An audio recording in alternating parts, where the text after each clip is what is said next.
പ്രേക്ഷകർ നമ്മൾ ഇപ്പം കോൺഗ്രസിന്റെ കാര്യമാണ്, അത് ഹൈക്കമാൻഡിന്റേതാണ് അവസാന വാക്കുകൾ. അവർക്ക് കുറച്ചും കൂടി സംസാരിക്കാനുണ്ട്. നേതാക്കളെ ഡൽഹിക്ക് വിളിപ്പിച്ചു. ഇനിയും കാര്യങ്ങളിൽ കൂടുതൽ വ്യക്തത വരണം. അതിനുശേഷം ഒരു മുഖ്യമന്ത്രി പ്രഖ്യാപിക്കും എന്നൊക്കെയുള്ള കാര്യങ്ങൾ പറയുമ്പോഴും നോക്കൂ, ദേ ഇവിടെ ഈ സർക്കാർ രൂപീകരണം വൈകുന്നത് നമ്മുടെ സംസ്ഥാനത്തെ ഭരണ നടപടികളെയും ബാധിച്ചിട്ടുണ്ട് കേട്ടോ. ഉദ്യോഗസ്ഥരുടെ സ്ഥലം മാറ്റം, അതേപോലെ പാഠപുസ്തക വിതരണം എന്നിവയിലൊക്കെ പ്രതിസന്ധി തുടരുകയാണ്. തിരഞ്ഞെടുപ്പ് സമയത്ത് സ്ഥലം മാറ്റിയവരെയും തിരികെ നിയമിച്ചിട്ടില്ല.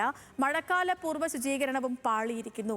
അർജുൻ വിവരങ്ങളുമായി നമുക്കൊപ്പം ചേരുന്നുണ്ട്. അർജുൻ, ഈ പറയുന്നത് പോലെ തന്നെ ഈ സമയം ഏറെ നിർണായകമാണ്. അതേ സ്കൂൾ തുറക്കാറായി. കഴിഞ്ഞ ദിവസം തന്നെ പാഠപുസ്തകങ്ങൾ അച്ചടിക്കാൻ ഈ പേപ്പർ തികയുന്നില്ല എന്ന പ്രതിസന്ധി നിലനിന്നിരുന്നു. അതിപ്പോഴും നിലനിൽക്കുന്നുണ്ടെന്ന് മനസ്സിലാക്കുന്നു. അതേപോലെ തന്നെ മഴക്കാലമാണ്. 2 ദിവസം കഴിഞ്ഞ പിന്നീട് അലേർട്ടുകളുണ്ട്. ഇന്നും നാളെയും മാത്രമാണ് അലേർട്ട് ഇല്ലാത്ത. മറ്റന്നാൾ തൊട്ട് നല്ല മഴ ഉണ്ടാകുമെന്ന അലേർട്ട് കാലാവസ്ഥാ കേന്ദ്രം നൽകുന്നു. മഴക്കാല പൂർവ്വ ശുചീകരണം നടത്തണം. മാത്രമല്ല, നാളെ കഴിഞ്ഞാൽ പിന്നീട് അങ്ങോട്ട് ഇടവപ്പാതി വരാൻ പോവുകയാണ്, കാലവർഷം വരാൻ പോവുകയാണ്, ചക്രവാത ചുഴികൾ രൂപപ്പെട്ടു. അപ്പോൾ കഴിഞ്ഞ കാലങ്ങളിലൊക്കെ ഇപ്പോൾ പണ്ടത്തെ പോലെ അല്ല, ഇപ്പം മഴ പെയ്താൽ അത്യാവശ്യം കെടുതികൾ ഉണ്ടാകാറുണ്ട്. അപ്പോൾ അതുകൊണ്ട് തന്നെ മഴക്കാല പൂർവ്വ ശുചീകരണം നമ്മളെ സംസ്ഥാനത്തെ സംബന്ധിച്ച് അത്രയേറെ നിർണായകവുമാണ്. ഈ ഘട്ടത്തിലാണ് സംസ്ഥാനം ഭരിക്കാൻ നാഥനില്ലാതെ ഈ രീതിയിൽ അങ്ങോട്ടും ഇങ്ങോട്ടും ചർച്ചകളുമായി നടക്കുന്നത്. അപ്പോൾ എന്താണ് ഒരു സാഹചര്യം?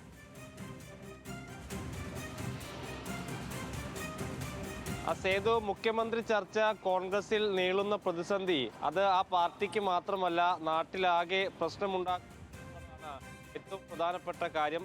ഭരണം സംസ്ഥാനത്ത് സുഗമമായി പോകാതെ തുടങ്ങിയിട്ട് കുറച്ച് ദിവസങ്ങളായി. പെരുമാറ്റച്ചട്ടം പിൻവലിച്ചിട്ടുണ്ടെങ്കിലും ഏതെങ്കിലും തരത്തിലൊരു ഭരണം നല്ല രീതിക്ക് പോകുന്ന സാഹചര്യം നിലവിലില്ല എന്നുള്ളതാണ് ഏറ്റവും പ്രധാനപ്പെട്ട കാര്യം. തെരഞ്ഞെടുപ്പിന് തൊട്ട് മുൻപായി ഉദ്യോഗസ്ഥരെ വ്യാപകമായി തെരഞ്ഞെടുപ്പുമായി ബന്ധപ്പെട്ടൊക്കെ സ്ഥലം മാറ്റിയിരുന്നു. പക്ഷേ അവരെ സാധാരണ ഈ തെരഞ്ഞെടുപ്പ് കഴിഞ്ഞ് പെരുമാറ്റച്ചട്ടം പിൻവലിച്ചൊക്കെ കഴിഞ്ഞാൽ തിരിച്ച് പഴയ പോസ്റ്റിലേക്കൊക്കെ നിയമിക്കാറുണ്ട്. പക്ഷേ അതൊക്കെ വൈകുകയാണ് ഇപ്പോൾ എന്നുള്ളത് പ്രധാനപ്പെട്ടതാണ്. അതോടൊപ്പം മറ്റ് സ്ഥലമാറ്റങ്ങളൊക്കെ ഇപ്പോൾ നിർത്തിവെക്കുക അല്ലെങ്കിൽ കുറച്ച് മാത്രം നടക്കുകയോ ചെയ്യുന്ന രീതിയാണുള്ളത്. ഏറ്റവും ബാധിക്കാൻ പോകുന്നത് സ്കൂൾ കുട്ടികളെയാണ് എന്ന് പറയേണ്ടി വരും. കാരണം അച്ചടിച്ച പാഠപുസ്തകങ്ങൾ പകുതിയോളം മാത്രമാണ്. സ്കൂൾ തുറക്കാൻ ഇനി കുറച്ച് ദിവസങ്ങൾ മാത്രം മുന്നിലുണ്ട്. ഈ സേതു പറഞ്ഞ പോലെ തന്നെ കടലാസ് കിട്ടാനില്ല, അല്ലെങ്കിൽ സാമ്പത്തികമായിട്ടുള്ള പ്രശ്നങ്ങൾ ഉള്ളതുകൊണ്ടാണ് ഈ അച്ചടി വൈകുന്നത് എന്നാണ് പറയുന്നത്. അങ്ങനെയാണെങ്കിൽ കൂടിയും സ്കൂൾ തുറക്കുന്നതിന് മുൻപായി ഇതൊക്കെ ചെയ്ത്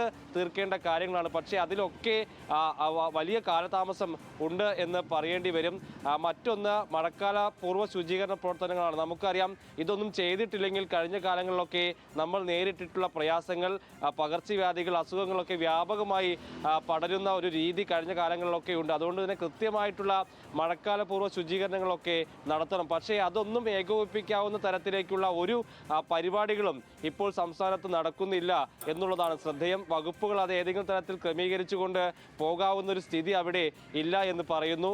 മറ്റൊന്ന്, ഈ സാമ്പത്തിക വർഷം ആദ്യമാണ് മെയ് മാസം. അതായത് പ്രധാനപ്പെട്ട പദ്ധതികൾ, സാമ്പത്തികമായിട്ടുള്ള ക്രയവിക്രയങ്ങളൊക്കെ നടക്കേണ്ട ഏറ്റവും പ്രധാനപ്പെട്ട മാസമാണ് മെയ്. പക്ഷേ അങ്ങനെയുള്ള തീരുമാനങ്ങളോ പ്രധാനപ്പെട്ട പദ്ധതികളുമായി ബന്ധപ്പെട്ട കാര്യങ്ങൾ തീരുമാനിക്കുകയോ ഒന്നും ചെയ്യാൻ കഴിയാത്ത സാഹചര്യം ഉദ്യോഗസ്ഥ തലത്തിലുണ്ട്. അതായത് ഒരു നയമാറ്റം കൂടിയാണ് ഒരു സർക്കാർ മാറി പുതിയൊരു സർക്കാർ വരുമ്പോൾ ഉള്ളത്. അതുകൊണ്ട് തന്നെ പുതിയ സർക്കാരിൻ്റെ മനസ്സിലെന്ത്, അവരെങ്ങനെയാണ് അത് കൊണ്ടുപോകാൻ ആലോചിക്കുന്നത് എന്നുള്ള കാര്യത്തിലൊക്കെ നിലവിൽ ഉദ്യോഗസ്ഥ തലത്തിലൊക്കെ വലിയ സംശയങ്ങളുണ്ട്. അതുകൊണ്ട് തന്നെ പ്രധാനപ്പെട്ട തീരുമാനങ്ങൾ എടുക്കാൻ അവർക്കും ഒരു വിമുഖത നിലനിൽക്കുകയാണ്. അങ്ങനെ ആകെ പറയുമ്പോൾ ഒരു ഭരണസ്തംഭനം എന്ന നിലയിലേക്ക് കാര്യങ്ങൾ പോവുകയാണ്.